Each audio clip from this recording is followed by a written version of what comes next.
Well, I hope you've already got your PlayStation 5 if you want one, because if not, they're actually getting more expensive. And what's been also interesting is this is happening around the same time, while completely unrelated, that they are facing a class action lawsuit in the UK over, well, price, which is fairly interesting. So we're going to get into all of that today.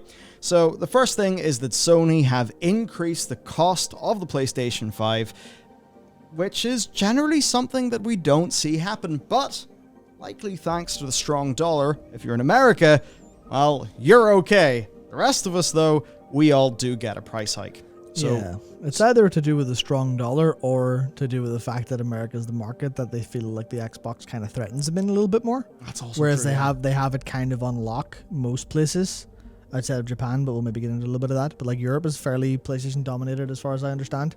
So it is a case of they're like, oh well, we have the market share in these places. We can kind of put the squeeze on, put the juice in. Whereas in America, we still have to fight. So that's probably some of it too. Their given reasoning, right, is high inflation rates globally, adverse currency trends, and that those things are impacting customers and creating pressure on many industries, which of course is true. So they say that they have made the difficult decision to do price increases. If you want to know the increases, right, in Europe, €50, UK, £30, Japan, 5,500 yen, China, 400 yuan, Australia, 50 Aussie dollars, up to 1,000 Mexican dollars, and 20 Canadian dollars, but only 3% for the Canadians, so they'll do just fine. Overall, then, that is the situation. They've said that the price increase is a necessity, and that the top priority continues to be improving the supply situation so people can actually get them. Yeah, so that's essentially it. I think overall for Sony, though, the question is, are they constrained by demand or constrained by supply? I think we're overall still in a situation where they are constrained by supply rather than demand. So there's going to be plenty of slack to up those prices. And you could say to increase profitability, perhaps it's more maintain profitability given underlying things are getting more expensive. Yeah, I think it's definitely the case of this isn't necessarily them trying to squeeze like extra money out of people. It is them effectively passing the cost of the global change to the consumer as opposed to taking it on themselves, which you see like a lot of the time when it comes to like new units being substantially more expensive and like new kind of products. But I don't think you see it quite as often in terms of, hey, we've had to make this more expensive. Well, for electronics, obviously you see it in like the day to day where, you go and, oh yeah, how much is a gallon of milk this week? How much is a loaf of bread this week?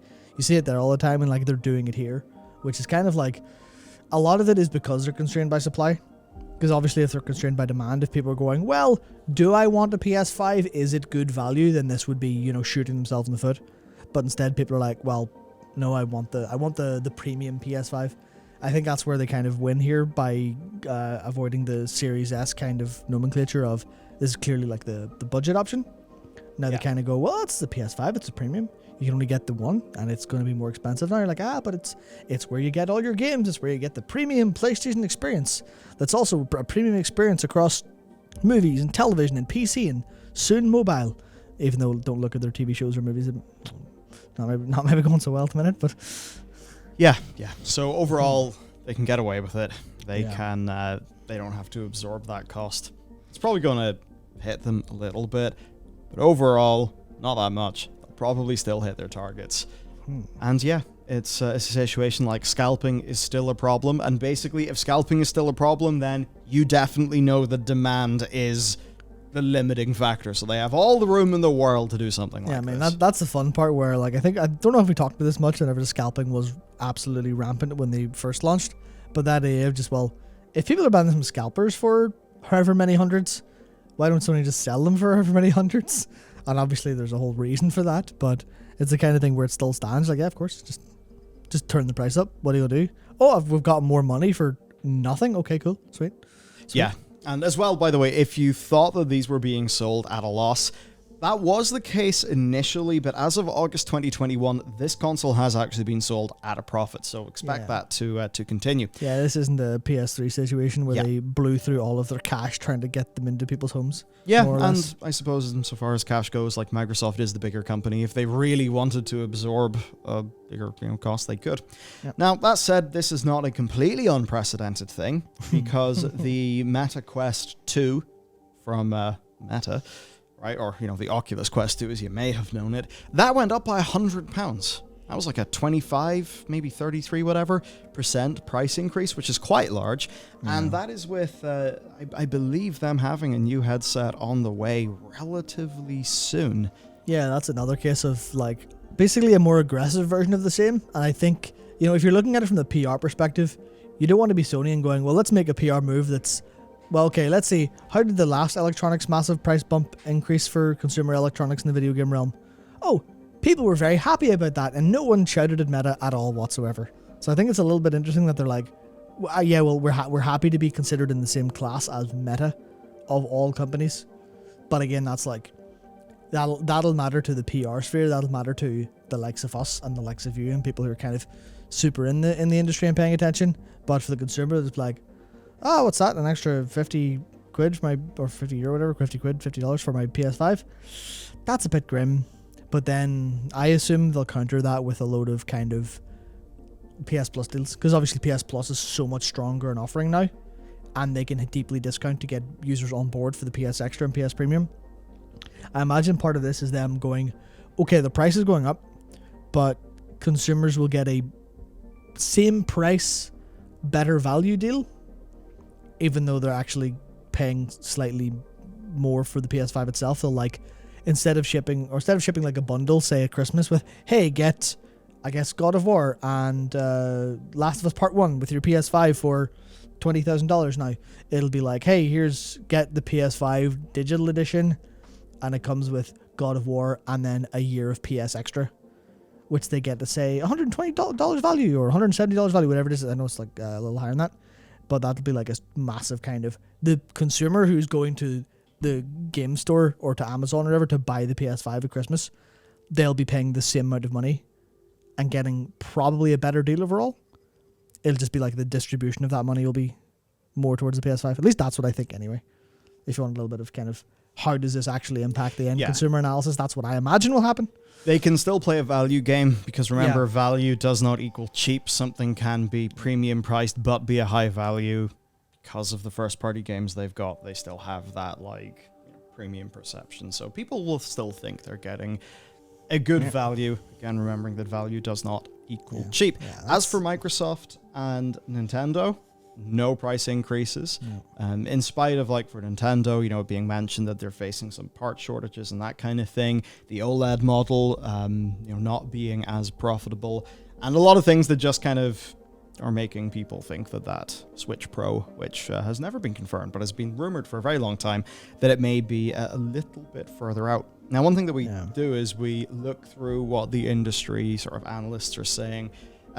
Per Nathan Brown, somewhat enjoyable take that maybe will line up with how a lot of people have felt about Sony this generation. Just saying the higher cost of software, handling of PS4 to PS5 game upgrades, which was significantly inferior to Microsoft's handling. He says the lukewarm overhaul of new PS Plus, I don't know, I think it's been pretty good.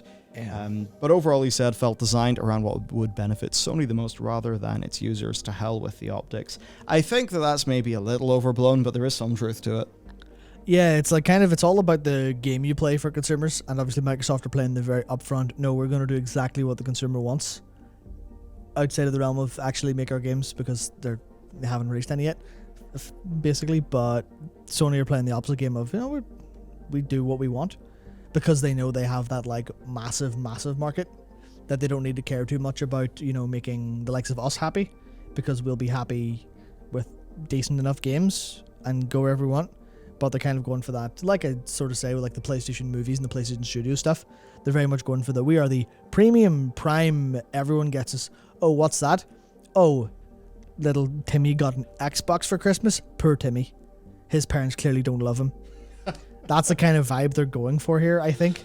Where it's like they, especially even if you look at it like the way they're designed, the consoles, you get an awful lot of the iPhone versus Android phone vibes when you look at like the physical design. You're like, oh, I can see. Obviously, they're not doing it to the same extent because they are very similar in a whole bunch of ways, and Xbox has substantial advantages in some cases.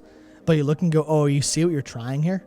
We see what you're trying to do. You're taking that kind of Silicon Valley playbook approach, which is basically capture your users and then drain them all of a lot of money and hope you don't lose their will wherever else, while also making good enough products to make up for the fact that you're kind of lost any form of soul in a way. Yeah, well, I mean, for me, it just comes down to games being really expensive. Like, if you are buying... It does so happen that quite a few first parties are now on PS Plus, but if you are buying those things, they are damn expensive. Yeah, it's rough. I have full on become indies and patient gamer only outside of extreme scenarios. Yeah. Where it's even like God of War's launching obviously this Christmas. I'm like, and I know I could get that for likely substantially cheaper. I could wait maybe a year and a half and play it in PS Plus or something. Maybe. And I'm just sitting there going, that's kind of their stated goal. Maybe I should do that because I do have masses of third-party stuff to play on PS Plus or on Game Pass. I'm like, I guess it's like the weight of the cultural impact of games and how much you need to play the game now. Play the game now. Everyone's talking about the game. Play it now. It's like how much of that is affecting you, and it's like that is like in a war with value in my head at the minute. Sony, where it's how much am I willing to be a part of the cultural wave of talking about the new God of War versus this shit's going to be 70 quid in a world where everything else I'm buying is getting more expensive. And, it's like, that's like a thing I have to think about. I'll go, well, maybe. Never thought it's this. Maybe I'll just watch it on a Let's Play instead. Oh, God. To get most of it and then just play it again in a year and a half or so, maybe. Man, don't do that. Yeah, that's, well, okay. Just wait.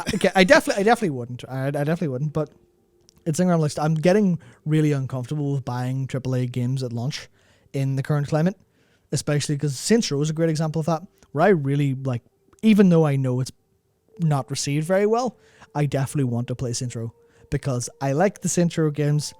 I also like playing bad games just to see how bad they are, and I always find something to enjoy in that, because even I watched a clip of a little bit of just how buggy and how kind of scuffed some of the design elements are. I'm like, that seems really not fun as a game, that seems fun as an experience unintentionally, but I was like, full price for that on the PS5 or the Epic Game Store? No, I'll come back when this is free. I'll come back when this is free or $15 on sale. I think once a few years pass, there's going to be lasting damage from this, throwing everything on a subscription. I think that can only last for so long, but ultimately the way that it stands right now, the latest, greatest Microsoft first-party thing, which I know people don't take as seriously as Sony's equivalent, yet but hopefully, that will be day and date on Game Pass, whereas Sony will ask for 70. Yeah, and that's so. That's like, initially I was like, that's completely fine, and that's a strong enough strategy from where they stand. Totally. But with the, that I would have said that a year ago. But now looking at, especially like a lot of what I'm thinking of is the UK, because I'm obviously more in tune with like the economic situation here than I am with like America and stuff, so I might be a little bit wrong, but like cost of living stuff is really starting to wear people down here. In the UK, people are really like, how am I going to heat my home this winter effectively? I think we're particularly fucked on energy stuff. Yeah, so that's like people in the UK, which, that's a small part of the market globally, obviously, but it's still fairly important, I think, because of kind of how the Western culture kind of has like the UK outboxes for its weight there, I think, in a lot of ways. But it's like you have people going, how am I going to heat my home this winter? And they're not going to be buying $70 games. They'll look for cheaper alternatives. Yeah. And that's a thing where, like, now if that continues for another year, then their strategy could actually generally be like almost too short-sighted. We're in the good times, kind of. What's funny then is Sony are also facing a class action lawsuit in the UK based on claims that it's ripping off customers. And what's odd is this is being led by Alex Neil, who is the director of Witch, who, if you're in the UK, you've probably heard of. Yep. Now, to be honest with you, as much as I might be critical of some aspects of what Sony do, I think this is a load of bullshit. I think this is bullshit because, like, fundamentally, like, principles-wise, I don't really see them as doing anything that's, like, wrong, so to speak. It feels like they're doing things that a business should be allowed to do, and if they push it too far, consumers go to the competition, and that's how the market works. But what their lawsuit basically says is, companies making a profit isn't wrong, but unlawful behavior at the expense of their customers is. And they think that Sony's conduct in relation to PlayStation amounts to an abuse of a dominant position, which they say is in a breach of UK and EU competition law for the following reasons. So, the first one, Sony has a near monopoly on the sale of digital games and add-on content through control of the PlayStation Store. That Sony uses this dominance to enforce strict terms and conditions on developers and publishers. These terms allow Sony to set the price of digital games and in-game content and charge a 30% commission on every purchase, which results in excessive and unfair prices to consumers for digital content, and that these are out of all proportion to the costs of Sony providing these services to their customers. I don't think it should be like, your profit margin's too high, that's illegal. Like, I get how people may have a problem with that, but, you know, that should be punished via the market. And also, the business model should be that they can make very large R&D and upfront spends on consoles, and that enables the higher margin activities down the line. Right?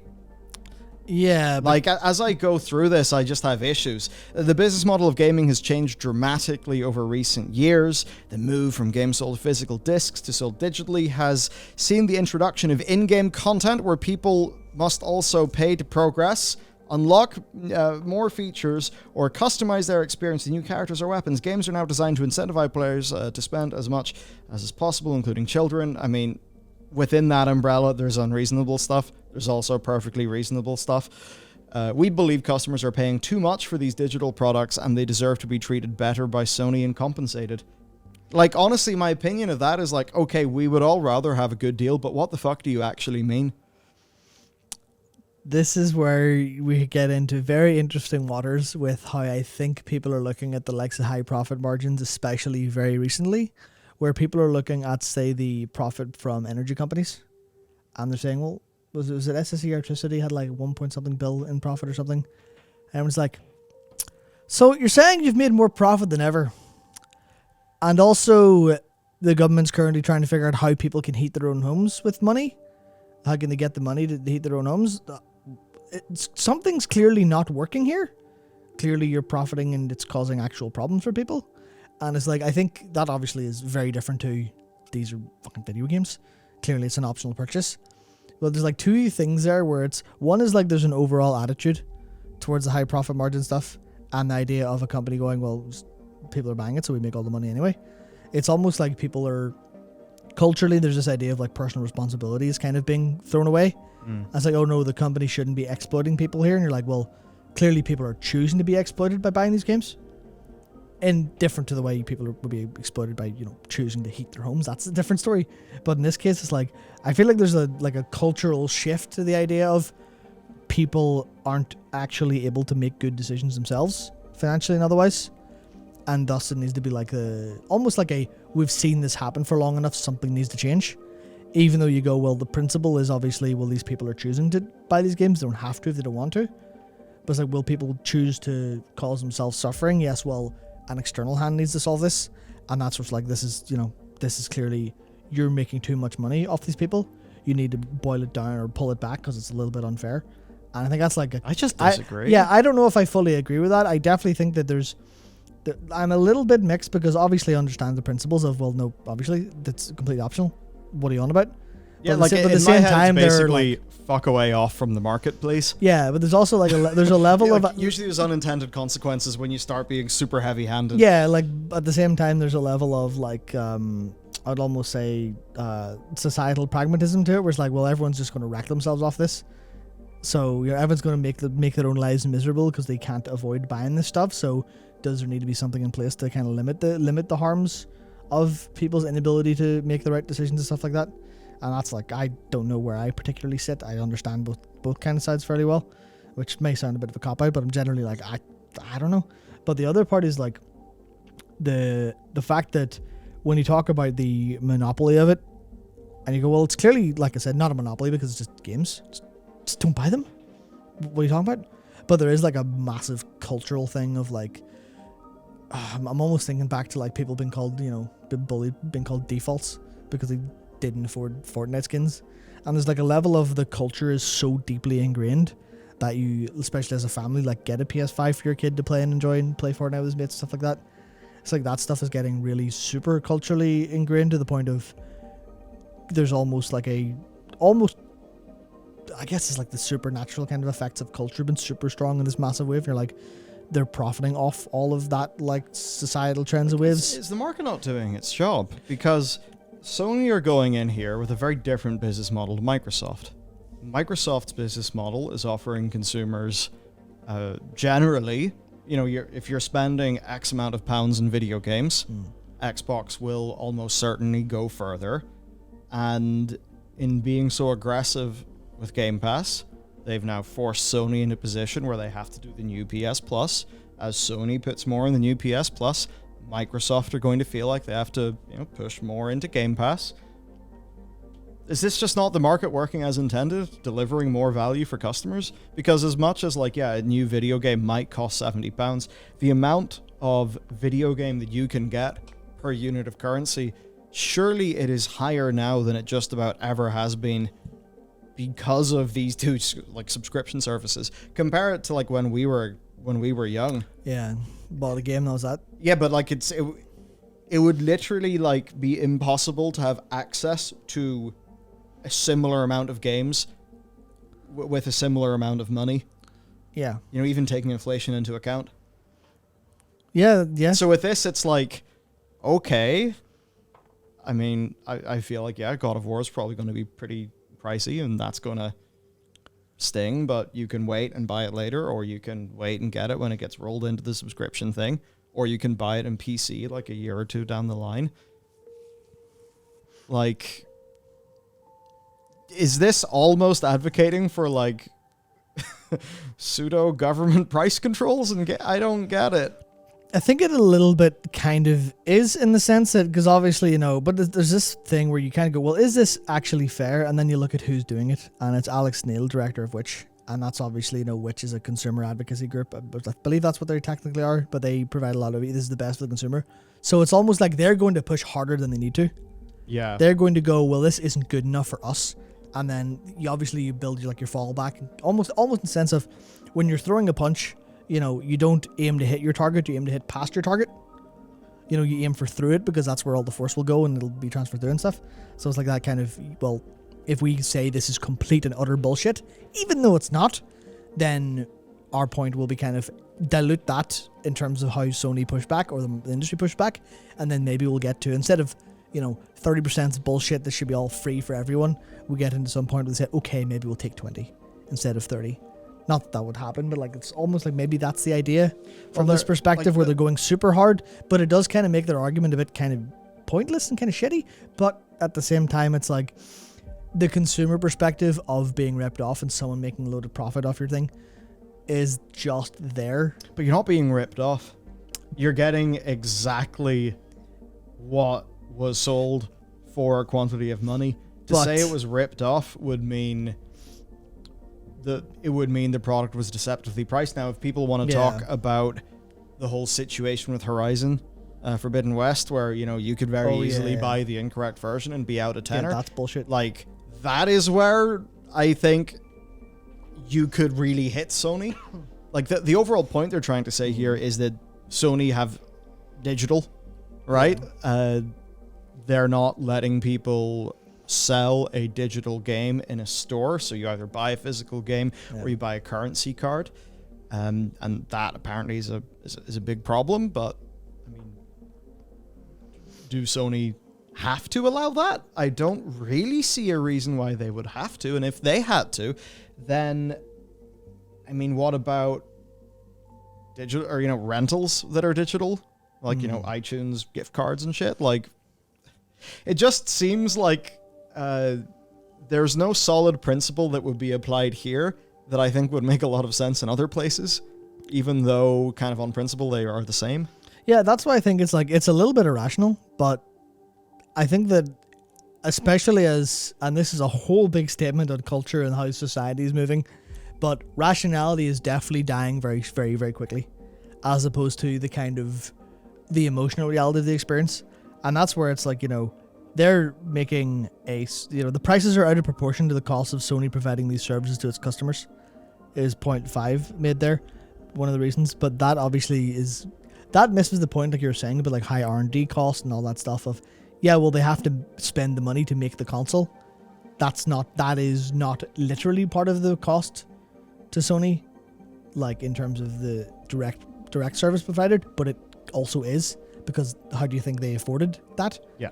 But then you kind of go, well, that's their problem, not our problem, and it kind of lands in the middle. But the emotional reality is, this is very expensive, and you're making a lot of money, and there's a level of entitlement to that, where I think consumers feel a little bit entitled to consumer goods compared to the past, where like luxury goods were more luxury-esque. We go, well, this is clearly bullshit. Why are you making so much money? Can you not, how much profit? This is more of a service than a luxury good, because it's so culturally ingrained, and it's something. I'm not saying me literally. I'm taking the stance of the average consumer. This is something I want to do with my time. You should offer cheaper and make less profit, because everyone's in the mood of high profit margins bad, because they look at companies that are raking in loads of money and paying like low wages, and the cost of living's getting higher, and no one's bumping up wages to match. Or like, everyone just feels the economic downturn and just going, you're making profit, fuck you specifically.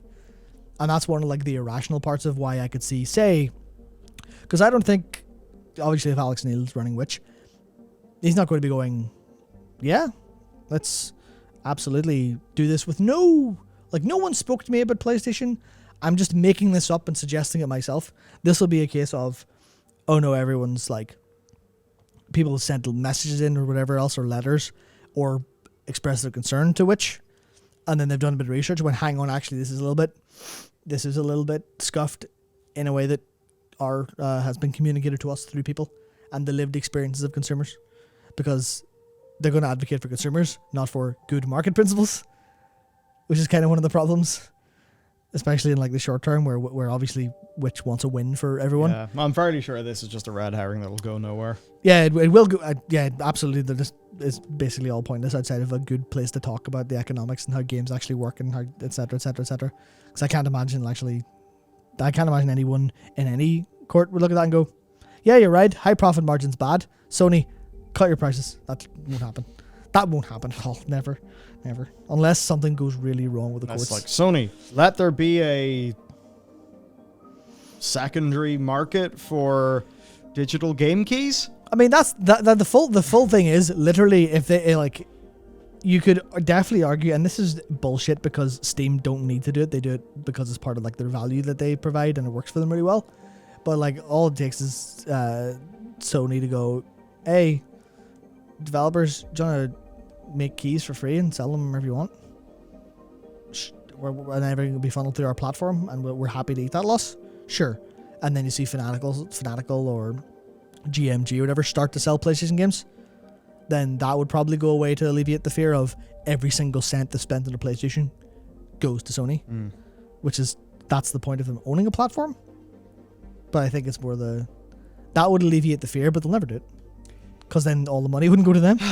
Yeah. It's a really awkward one, but I think it's like we have this whole problem of like the consumer reality versus actual reality versus the emotional reality versus the cultural weight of games as opposed to being luxury products back in the day. And you have this whole big, just basically it's a massive mess of all of these different versions of truth and what people feel blending together in this big match. It's ultimately it boils down to they have a high profit margin because they spent probably hundreds of millions getting into the position where they're going to have a high profit margin. Yeah. They're not really doing people that bad. It depends on how much a fan you are of PlayStation and their decision making recently, which, sometimes good, sometimes not so good. But it's just like people are just kind of raging against the machine that's making a lot of money, while they're going to the shop and going, can't afford any fucking milk, god damn it, or I can't afford to fill my car this week. That's just kind of, it's the reality of it not individual principles really making it what matters to people, even though they probably should. Yeah, I guess I just think whenever it's time to file a class action. Maybe that's when you have to take the emotions out of it and think about like, okay, well, what's going on? But hey, we'll see how it goes, I suppose. But yeah, PlayStation's more expensive. Obviously, out in that big old free market, this is a pretty nice situation for Microsoft. It is Sony shoot themselves in the foot, basically. Yep, it's a situation where their value-oriented, I guess their value and affordability-oriented position will do well for them. Which certainly, you look at the Series S and you think, damn, that's a pretty damn good product for the current market we're in. Oh yeah, we also didn't talk about Japan's reaction, because they're just like, can you bring all your games to Steam quicker now, please? Because we're not buying this shit now that it's 5,000 yen more expensive. We don't want any part of this whatsoever, which is certainly they continue to just shit all over that market, and they'll be like, it'll be like 10 years from now they'll go, where did all our PlayStation mindshare in Japan go? Why is everyone owning an Xbox Series S or a Switch? It could have nothing to do with the fact that they were affordably priced for a weak yen, and then they were more a form factor that nation liked and enjoyed, and a better product for them, and we didn't bump the Why price. are they all playing Apex Legends on their Switches and their PCs? Oh no! Oh no! This has nothing to do with us whatsoever. I'm Jim Ryan, and I do nothing wrong. Right. Well, let us know how this is for you. What increases are like, I suppose, in your country, and I guess in your country, whatever situation you're in, who's winning out? Certainly PC. I think Steam's winning out. I think probably. Certainly, I know. Like every time I flick on the Xbox Series X, there is some stuff that I can play for not that much money. To be fair, same Works with pretty well. Same with PS Extra at the minute. Actually, I'm like, yeah. I'm just gonna go, and I haven't played anything PS5. I've been playing FF14 and some indies on PC, but next time I do, it'll just be like, I'm gonna play through the Yakuza games because they're there now. Yeah, and even through some of the PS Plus stuff, like I literally have more games that, like, I know literally not free, but I have more games than I know what to do with at this stage. It's actually becoming stressful. So, well, I guess, what's your stress? What's your help? I mean, between fucking Twitch Prime and this and that and all the different things that are just shotgunning us with free games. What's your free game backlog? Anyway, see you next time.